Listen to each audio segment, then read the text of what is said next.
Welcome to ADHD Go. The cause of ADHD is very simple. It's nature. Everyone is different. You can pin it on evolution or a million social causes, but it's still a mystery, to be honest. Scientists are still researching and looking into this. And it really doesn't matter. Again, it's nature. Everyone is different. You have a condition, everyone has a condition. So the reasons don't really matter as far as how it affects our lives.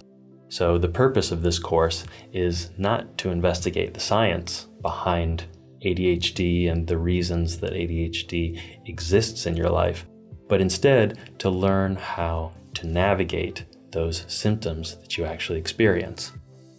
Your brain is physically and neurochemically different.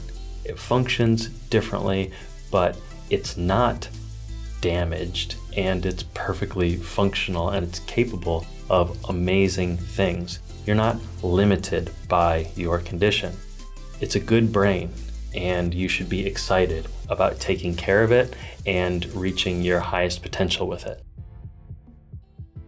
Now that we understand a little bit of the differences, let's see how those actually affect the way you function and process information.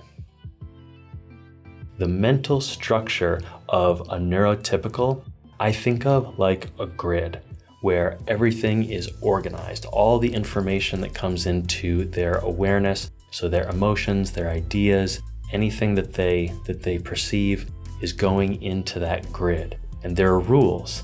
Things that are related are closer together on the grid, for instance.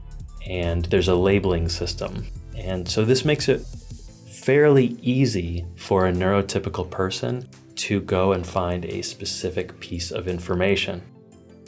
With atypicals, however, it's very different. We have more of what I'd call a pool, where everything, all of the information we experience goes into this pool and mixes around together.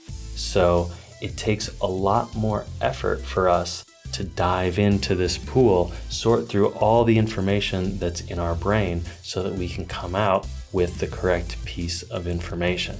Of course, it does have a silver lining, which is that going on this journey allows us to see connections between things that neurotypicals might miss. And that can end up with some really inspired thinking and solutions to problems that other people would overlook. I hope the grid versus pool analogy allows you to see how atypicals think differently and also be compassionate with yourself and proud of yourself for being an interesting and creative type of thinker. You're different, and that's great.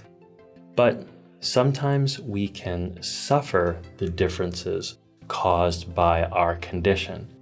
Those symptoms, if they go untreated, if we fail to adapt our lives to our condition, then we will suffer because of it. We'll continue to hit our head on an invisible ceiling. We need to understand our condition and our programming, our behavioral loops, in order to know how best to adapt. We'll talk about that in the next video.